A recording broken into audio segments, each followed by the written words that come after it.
Let's go live now to Las Vegas and bring in ESPN betting analyst Joe Fortenbaugh. Always looking great. We love having you on. Your pocket squares, your vest, just looking amazing. Stephen A. feeling the music, obviously. Okay, let's go.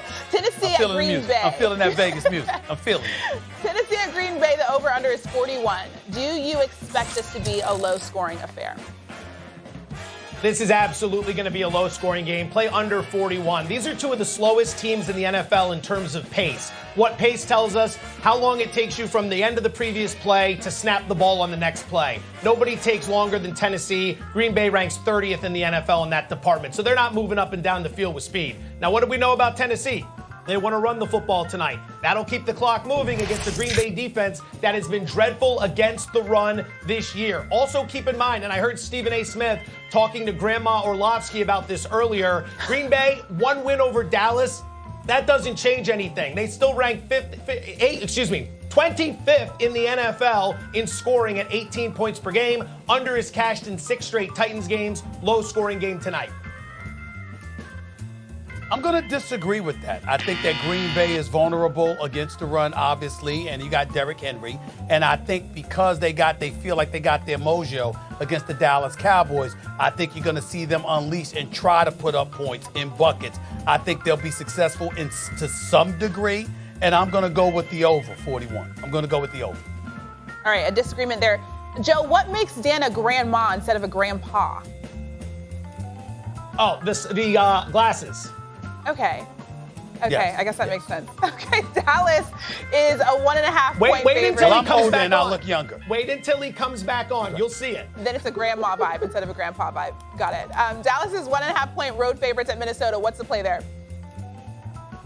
Lay it with the Dallas Cowboys. Go ahead. Listen, all this talk about how the odds makers are disrespecting the 8-1 Vikings because they're an underdog at home. The odds makers aren't in the business of disrespecting teams. They take emotion out of it, and we have to take this for what it's worth here. They see Dallas as the better football team. Why?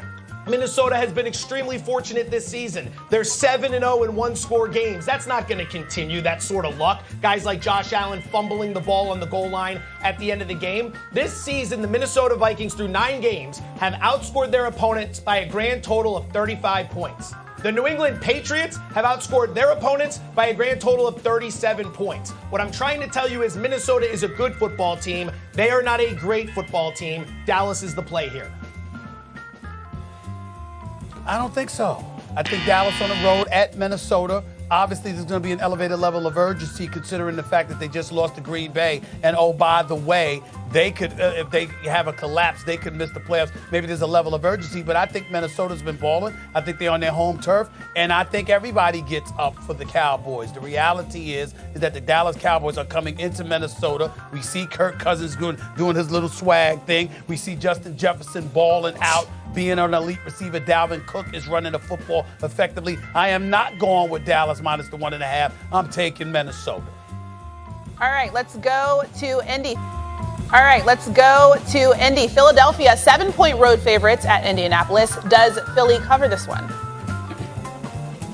That striped collar choking out the blood to his brain today with all the disagreements on the analysis. I'll lay it with Philadelphia. Earlier in the week, this was 6.5. It was a better price, obviously, than what we have now. But do not get too excited about that one win for the Colts. It's a good win, don't get me wrong, but it's against Vegas, okay? Matt Ryan played out of his mind in that game. He didn't commit a turnover for just the second time in 8 games this season. He was only sacked 1 time. The rest of the year, he's been averaging 3.5 sacks per game. He completed 75% of his passes, a season high. He played out of his mind. He was even scrambling for big first downs in that game. That was the Raiders. The Raiders find ways to lose football games. Nobody loses football games better than the Las Vegas Raiders. So I'm going to go ahead and lay it with Philly. I think it's a big bounce back spot here. We happen to agree on this one. I'm happy for my man Jeff Saturday. I am not sold on Matt Ryan. I don't think that Jonathan Taylor is going to run for 150 plus yards against the Philadelphia Eagles, but we shall see. But in the end, I would feel better about Indy in this game if Philadelphia hadn't just lost to the Washington Commanders. The fact that they did on their home turf, going on the road, I think they resurrect themselves. They rise to the occasion. I'm going to roll with Philly on this one. All All right, we got one agreement. Let's see how we close things out. Chicago at Atlanta. We hear you love this bet, Joe. What is it?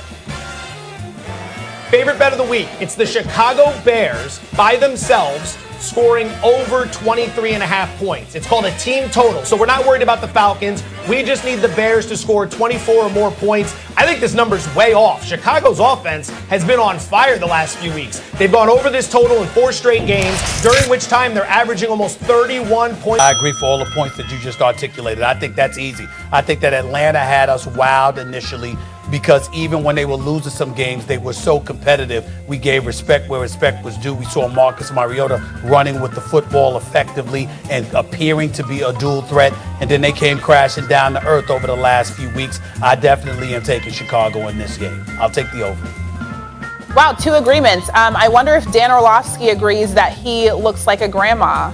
Dan? Didn't think I was listening, Joe. He huh? does. Huh? All right. I knew First of you all, were.